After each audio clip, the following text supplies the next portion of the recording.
Merci d'être avec nous. Alors Michel, je vous présente Viviane et Sébastien. Bonjour. Bonjour. Alors nous avons Sébastien Guéret qui est avec nous, qui est formateur en ce qu'on appelle, comment s'appelle votre spécialité? D'abord, je suis jardinier, oui. Avant tout pour commencer.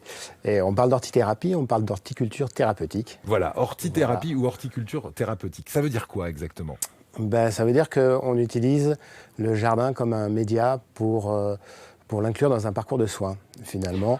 Et ça veut dire qu'on utilise l'univers horticole, j'allais dire, mais ça va bien au-delà, justement, comme moyen d'aider à la lutte contre la maladie, contre l'exclusion, contre le vieillissement et tout ce qui fait qu'on n'est pas bien aujourd'hui. Ouais. Quand je dis nous, j'inclus tout le monde, c'est-à-dire que vous n'êtes pas forcément très doué en informatique, Oui. mais on se rend compte aujourd'hui que les gens sont beaucoup plus à l'aise, justement, avec l'univers informatique qu'avec tout simplement les plantes qui les environnent, quoi. Ouais, c'est bien dommage. Viviane Cronier, vous représentez les Jardins de l'Espérance. Ça se trouve à La Ciotat. Qu'est-ce que sont ces jardins exactement? C'est une association qui a deux objectifs, de l'éducation à l'environnement et de l'insertion par activité économique. Du côté insertion, on a des salariés qui sont là pour apprendre à travailler ou à se remettre au travail après une période d'exclusion, Ouais. avec un support qui sont les espaces verts, la pratique du jardin. Et du côté éducation à l'environnement, on essaye de reconnecter les gens à la nature, ou de les connecter tout court. Et parmi tous les projets qu'on monte, il y en a toute une partie qui sont dédiés aux personnes en situation de handicap, pour pouvoir pratiquer le jardinage ou découvrir la nature à travers le jardin et se sentir mieux. Voilà, donc il y a une partie de ce jardin qui est dédiée à l'horticulture thérapeutique. Alors moi, je voudrais juste savoir, Sébastien, d'où vient cette thérapie? C'est très ancien de se soigner par le jardinage? Alors, quelque part, c'est très ancien puisque ça remonte à l'Antiquité. En fait, on se rend compte que les guérisseurs, à l'époque, préconisaient justement des promenades dans les jardins pour soigner essentiellement les maux de l'esprit à l'époque. On cite souvent Benjamin Rush, qui est un des co-signataires, un des co-rédacteurs de la Constitution des États-Unis, et qui est considéré comme le père de la psychiatrie aux États-Unis. Il reconnaissait dans l'activité de bêchage une activité salutaire. Mais là aussi, c'était du domaine de l'esprit, puisqu'on était dans la psychiatrie.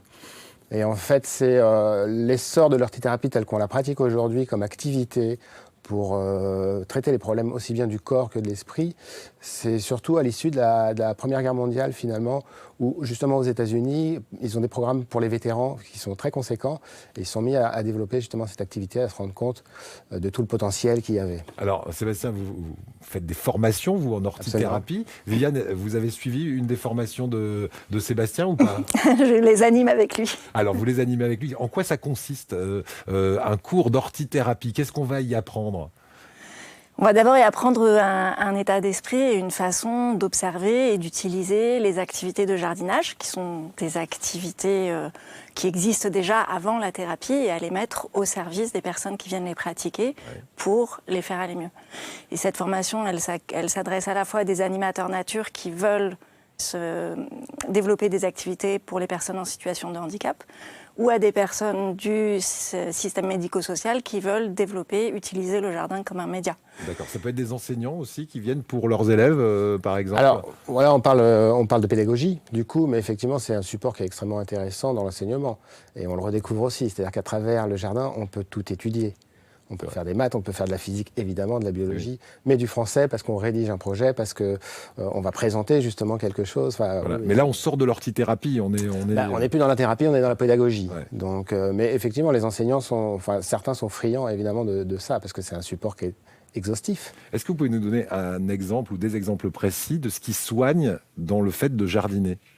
Qu'est-ce qu'on peut faire dans notre propre jardin pour aller mieux, par exemple? Alors, je ne suis pas sûr qu'il y ait d'activités spécifiques, ou en tout cas, ça dépend de la pathologie, on va dire. Mais ce qui soigne, c'est tout simplement le fait d'être connecté. Elle en a parlé, Viviane, la connexion, la connexion. Avec la nature. Avec le vivant.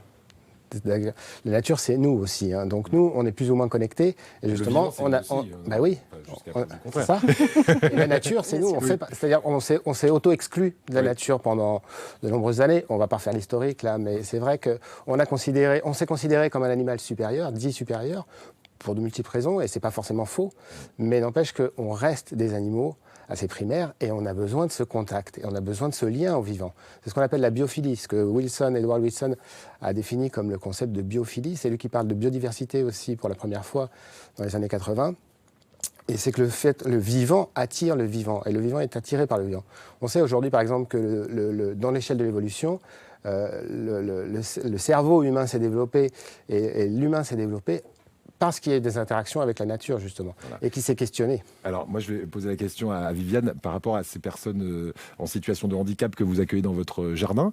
Qu'est-ce qui fait qu'ils vont aller mieux ? Quel type d'activité vous leur proposez ? Est-ce qu'il y a des plantes qu'il faut leur mettre sous la main, par exemple ? C'est un petit peu plus compliqué que ça, parce qu'il ne s'agit pas de thérapie par les plantes, il s'agit de thérapie par la pratique du jardinage. Et donc là, ça va être vraiment en fonction des personnes. Le jardinage peut par exemple, provoquer des situations où on va ressentir, on va percevoir des choses, donc des odeurs, effectivement, des plantes, des touchés, etc. On va avoir aussi tout ce qui va être des activités de mobilisation, de motricité, un peu comme qui peuvent se rapprocher un tout petit peu de la kiné. On peut avoir aussi un sentiment de reprise de contrôle sur sa vie, parce qu'au jardin, la personne soignée devient le soignant. C'est elle qui a le pouvoir sur les plantes. Elle en sait parfois plus long que les soignants, et puis elle peut décider de laisser vivre ou mourir cette petite plante, et ça donne un certain pouvoir. Et pour beaucoup de personnes qui en sont un peu privées, qui subissent la maladie, récupérer du pouvoir, ça aide aussi. Voilà. C'est comme ça qu'on se soigne par la pratique du jardinage. Est-ce qu'il y a d'autres bienfaits dans cette thérapie particulière avec l'horticulture ? Les bienfaits sont vraiment multiples et on en découvre aujourd'hui, j'ai envie de dire, certains de manière scientifique ou médicale. Aujourd'hui, on a des preuves de ça. Moi, j'en ai pas besoin. Moi, je suis pas venu à ça parce que justement, j'avais besoin... Enfin, voilà, il n'y a pas de hasard. Mais aujourd'hui, par exemple, on parle des phytoncides. C'est à rapprocher de ce qu'on appelle le Shinrin-yoku en japonais, ou les bains de forêt.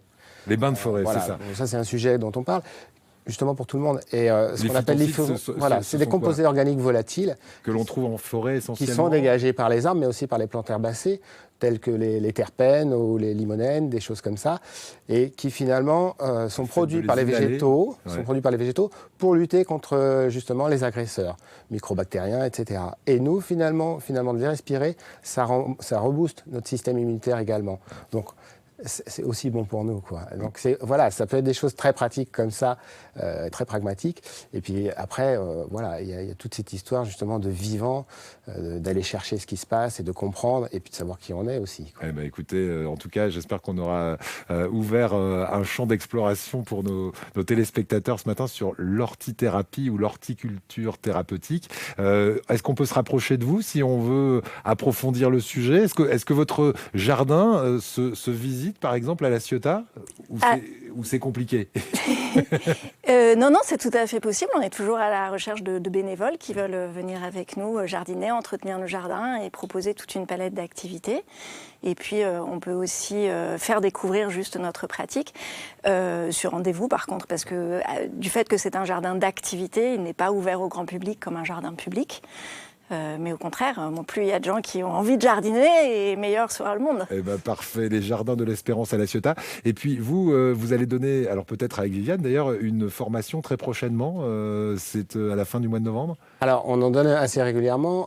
Moi je fais essentiellement des formations en intra, donc dans les institutions D'accord, directement pour le personnel. Pas pour le grand public. Et sinon, on anime 1 ou 2 fois par an avec Viviane, en collaboration avec le réseau des jardins solidaires méditerranéens, dont nous faisons tous les 2 parties, une formation qui est ouverte justement à tout le monde, Un site internet peut-être, ou une adresse Alors, formavoir.com, voilà, tout simplement. Je pense que mes coordonnées sont facilement trouvables. Et, merci beaucoup en tout cas. Avec grand plaisir pour échanger là-dessus. À vous deux d'être venus nous éclairer sur l'hortithérapie. Oui, Michel. Que, éventuellement, parce que ce que vous dites, c'est très intéressant, est-ce qu'il y a des livres où on pourrait en savoir un peu plus, quoi, vous voyez, Complètement. que vous avez fait, quoi. Alors, moi non. pas nous, mais il en existe quelques-uns.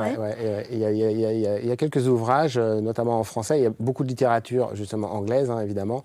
Mais en français, il commence à y avoir quelques ouvrages qui sont intéressants, dont qui ressemblent à ce que vous dites, quoi, finalement. Moi, je peux citer l'ouvrage de Jérôme Pellissier, qui est docteur en psychologie, qui a écrit justement un livre là-dessus. Qui s'intitule comment, le livre? Voilà, Jérôme Pellissier, orthithérapie dans un moteur de recherche, à mon avis, ça va le faire. On vous donnera les coordonnées pour que vous alliez chercher le livre en librairie, parce que c'est pas, j'ai bien compris, l'informatique, c'est pas votre truc, Michel. Mais c'est pas grave, on va quand même retourner au laboratoire. Vous inquiétez pas. Merci beaucoup, en tout cas, à tous les deux.